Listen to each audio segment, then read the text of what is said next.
Good morning, class 8th. Welcome back to your geography class. I am your Sanjita Miss. I hope all of you are taking good care of your health and also studying very well.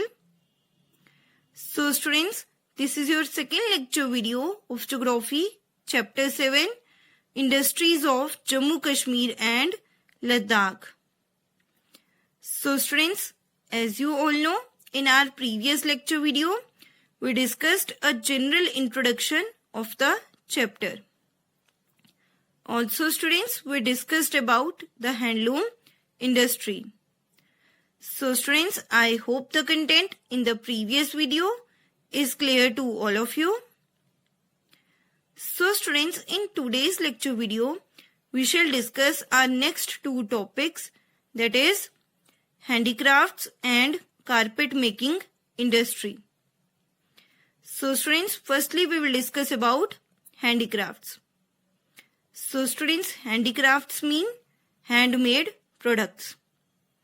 The ancient and medieval rulers patronized the handicrafts which flourished very well during the reign of ज़ैनुलब्दीन.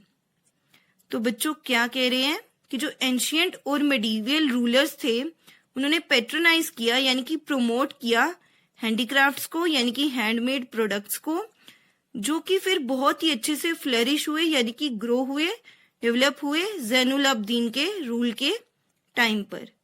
यानी कि कहने का ये मतलब है कि जो पुराने और मिडिल एज के रूलर्स थे उन्होंने प्रमोट किया हैंडीक्राफ्ट्स को यानी कि हैंडमेड प्रोडक्ट्स को, जो कि फिर बहुत ही अच्छे से फ्लरिश हुए यानी कि ग्रो हुए, डेवलप हुए ज़ैनुलब्दीन के रूल के टाइम पर. At present a large proportion of population is involved in this work and is getting good economic returns.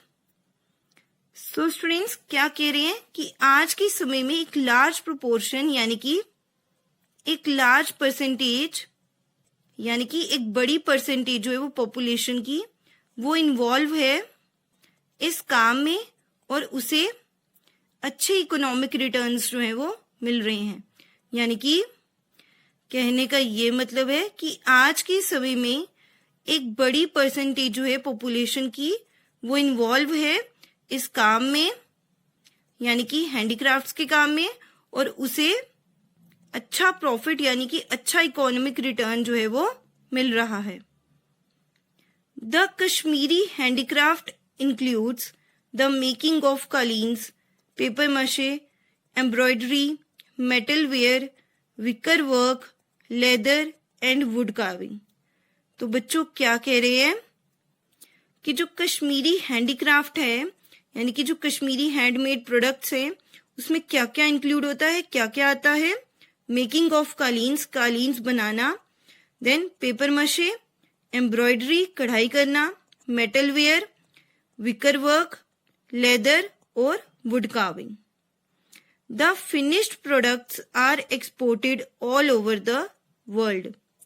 तो बच्चों क्या कह रहे हैं कि जो फिनिश्ड प्रोडक्ट्स हैं यानी कि जो फाइनल प्रोडक्ट्स हैं वो एक्सपोर्ट किए जाते हैं ऑल ओवर द वर्ल्ड. यानी कि कहने का ये मतलब है कि जो फिनिश प्रोडक्ट्स हैं, जो फाइनल प्रोडक्ट्स हैं, उन्हें बाहर की कंट्रीज में भेज दिया जाता है बेचने के लिए पूरी दुनिया में. Now students, the handicrafts of Jammu region include hand knitting, bamboo craft, straw work, palm leaf and wood work. तो बच्चों क्या कह रहे हैं कि जो हैंडीक्राफ्ट्स हैं यानी कि जो हैंडमेड प्रोडक्ट्स हैं जम्मू रीजन के, उसमें क्या क्या इंक्लूड होता है, क्या क्या आता है. Hand knitting, then bamboo craft, then straw work, palm leaf और wood work. Tibetan rugs and pashmina shawls are the important handicrafts in Ladakh region. अब बच्चों क्या कह रहे हैं कि जो तिब्बतन रग्स और जो पश्मीना शॉल्स हैं ये इम्पोर्टेंट यानी कि मेजर हैंडीक्राफ्ट्स हैं लद्दाख रीजन के. In Kashmir valley, namdas are made of wool of inferior quality and old woolen blankets are used for making गब्बास। तो बच्चों क्या कह रहे हैं कि कश्मीर वैली में यानी कि कश्मीर घाटी में जो नमदाज हैं वो बनाए जाते हैं वूल से यानी कि ऊन से, जो कि इंफीरियर क्वालिटी की होती है यानी कि पुअर क्वालिटी की होती है, अच्छी क्वालिटी की नहीं होती। और जो ओल्ड वूलन ब्लैंकेट्स हैं यानी कि जो पुराने ऊनी ब्लैंकेट्स हैं, ऊनी कंबल हैं, उनका यूज किया जाता है गब्बास बनाने के लिए। यानी कि कहने का ये मतलब है कि जो कश्मीर वैली है, कश्मीर घाटी है, वहां पर जो नमदाज हैं वो बनाए जाते हैं उस वूल से, उस ऊन से जो कि इंफीरियर क्वालिटी की होती है, पुअर क्वालिटी की होती यानी कि अच्छी क्वालिटी की नहीं होती है। और जो ओल्ड वूलन ब्लैंकेट्स हैं यानी कि जो पुराने ऊनी ब्लैंकेट्स हैं, कंबल हैं, उनका यूज किया जाता है, उनका इस्तेमाल किया जाता है गब्बास बनाने के लिए। The art of felting wool into namdas has come from Jharkhand. तो बच्चों क्या कह रहे हैं कि जो आर्ट है यानी कि जो कला है वूल को, ऊन को भरने की नमदाज में, वो कहां से आई है? झारखंड से। Namdas and gabbas are embroidered with thread which gives them colour, beauty and strength. तो बच्चों क्या कह रहे हैं कि जो नमदाज और गब्बास हैं उन्हें उन पर एम्ब्रॉयडरी करी जाती है यानी कि उन पर कढ़ाई करी जाती है थ्रेड के साथ, धागे के साथ, जो कि फिर उन्हें एक सुंदर कलर देते हैं, साथ ही साथ ब्यूटी भी देते हैं, सुंदरता भी देते हैं और स्ट्रेंथ भी देते हैं यानी कि मजबूती भी देते हैं। This industry is concentrated in Anantnag, Rainawari in Srinagar and Baramulla district.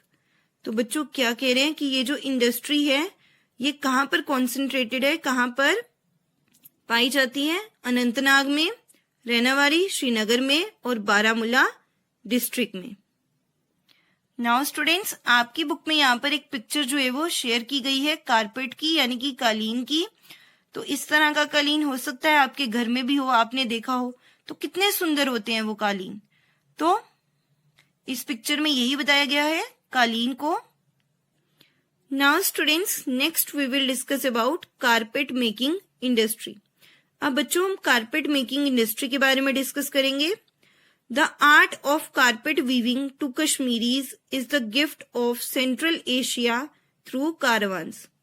तो बच्चों क्या कह रहे हैं कि जो आर्ट है कारपेट वीविंग की यानी कि जो कला है कारपेट बुनने की, कश्मीरीज के लिए वो एक गिफ्ट है सेंट्रल एशिया का कारवान्स के थ्रू।